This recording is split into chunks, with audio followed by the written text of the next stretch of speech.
In 1939, teacher Vera's looking for a summer job. Isaac, the recruiter at the agency, offers her a position as an assistant for the Owens, commenting she was chosen specifically by them.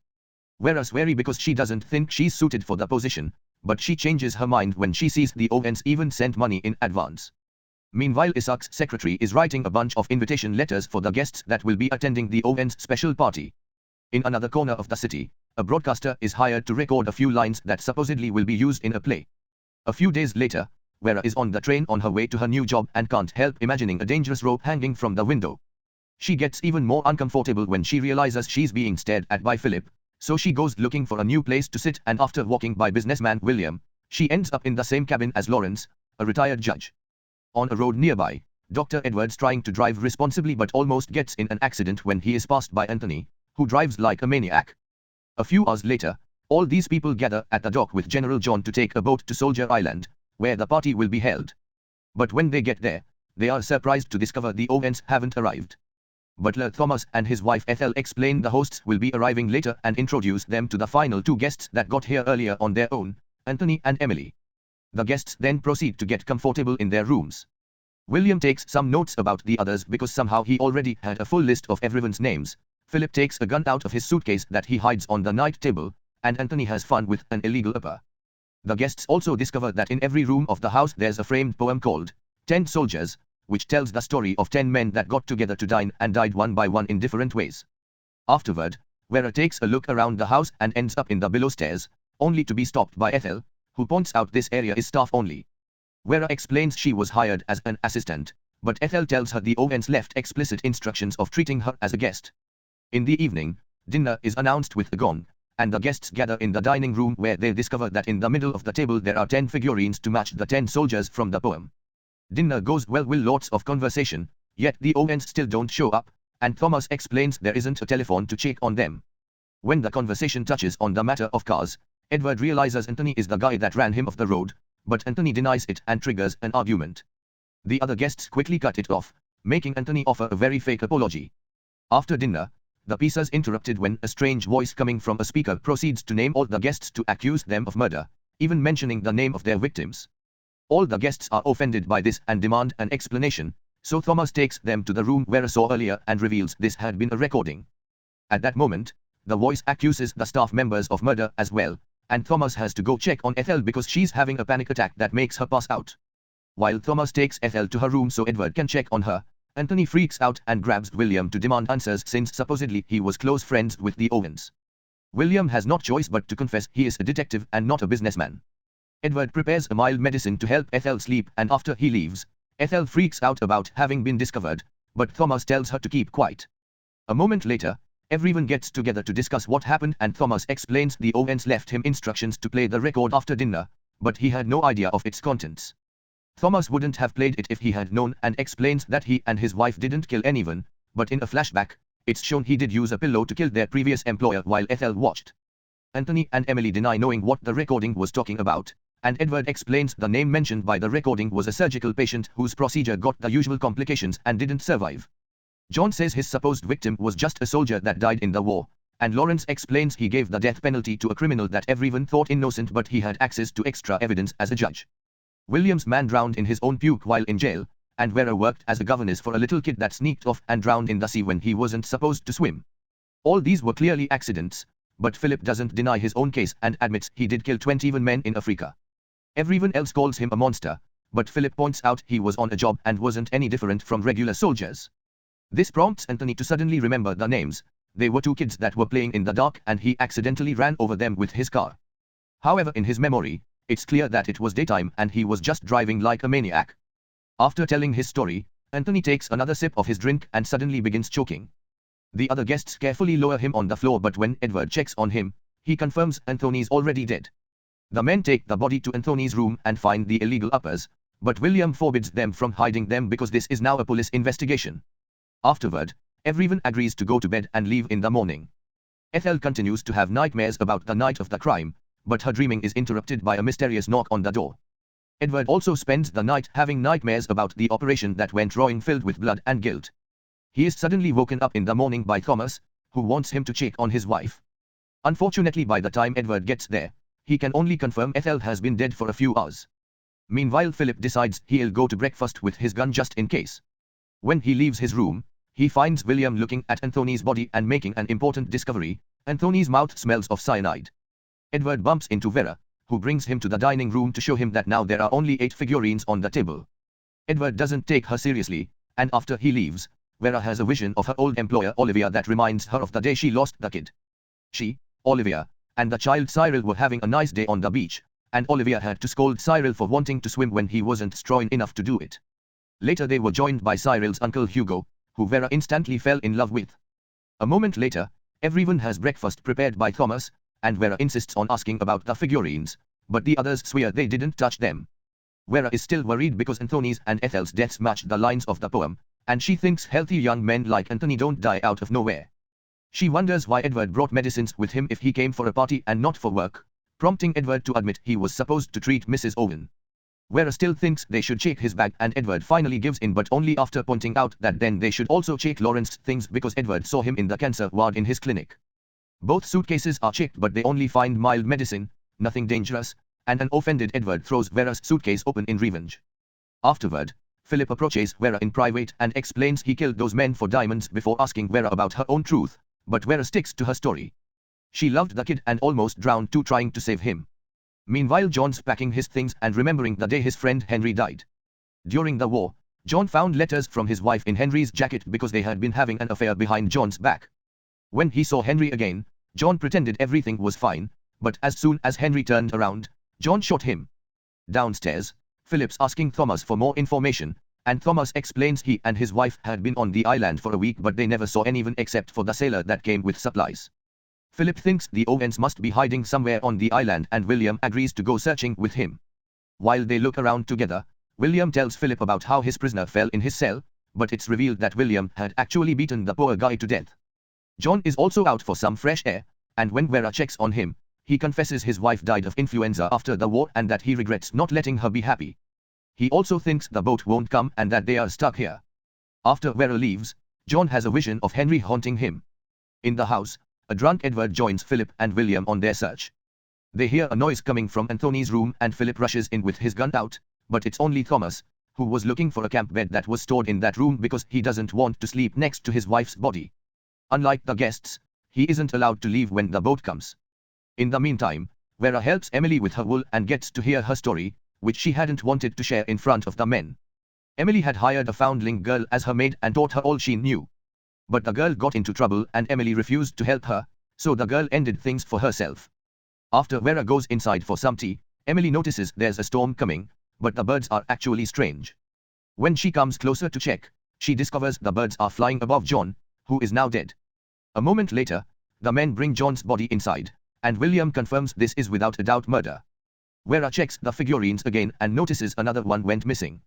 Remembering how she failed to save Cyril and scared by all these deaths, Vera goes to the beach to end things, but Lawrence stops her and brings her back into the house. The guests have a meeting to discuss things and start by asking Philip about his gun. He explains he wasn't invited here. He had also been hired by Isaac under Owen's orders, who paid him well for coming as a mercenary ready to act if necessary. Lawrence came because he was told a friend of his was going to be here. Emily came because Mrs. Owen had been interested in her work on education. William was told someone would come under false pretense and a cop would be needed, so Owen supplied a list of guests, and Edward came as a doctor for Mrs. Owen. However, everyone got these invites through letters and never got to meet the Owens. At that moment, Lawrence realizes that the initials that signed the letters were UN Owen, which sounds like unknown. Lawrence thinks this is a riddle and the killer is one of them. Meanwhile, Thomas discovers there are some liver and kidneys missing from the fridge.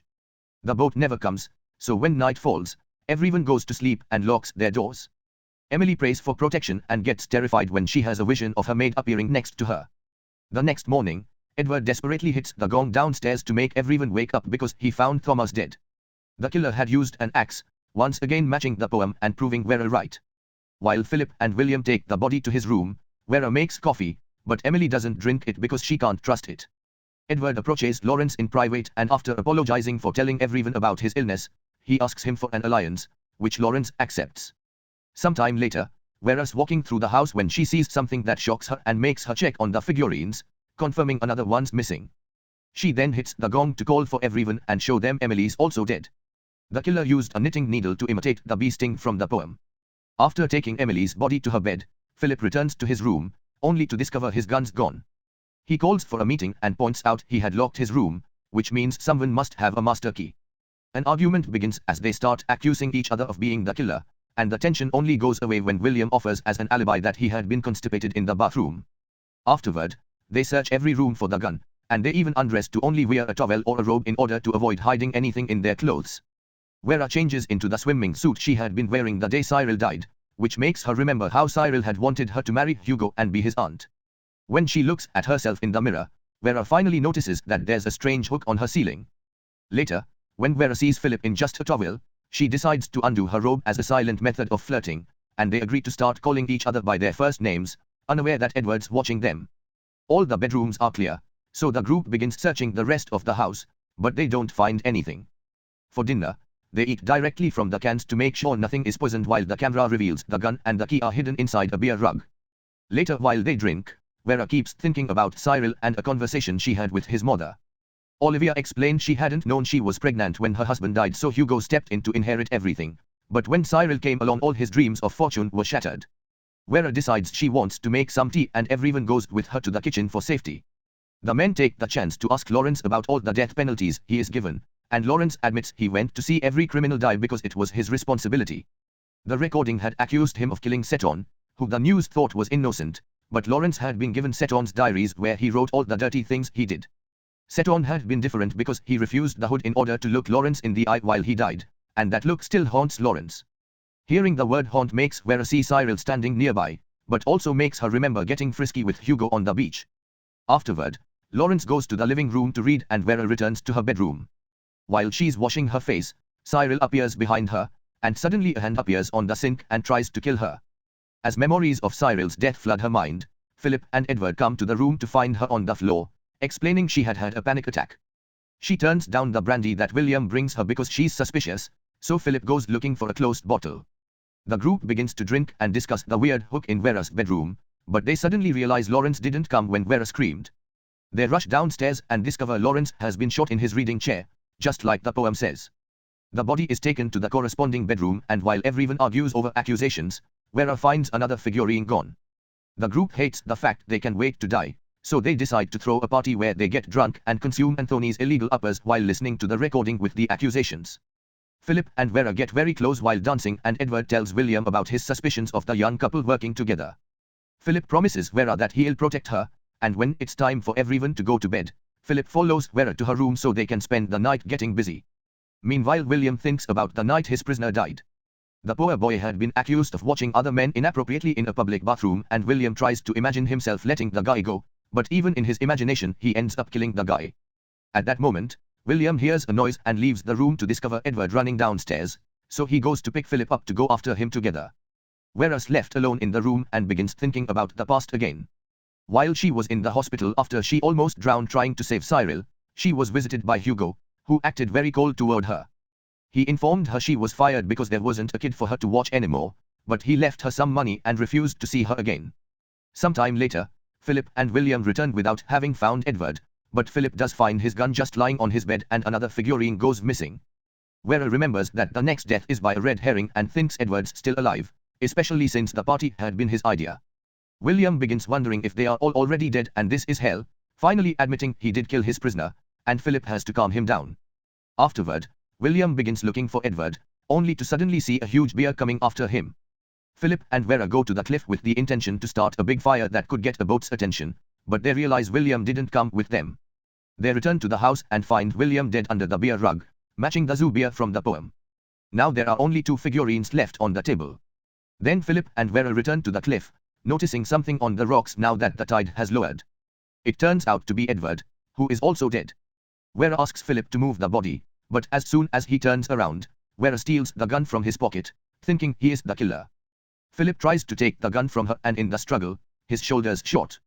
Vera then shoots all the remaining bullets until he is dead. As Vera goes through a breakdown, she remembers the day she testified in court about Cyril's death being an accident.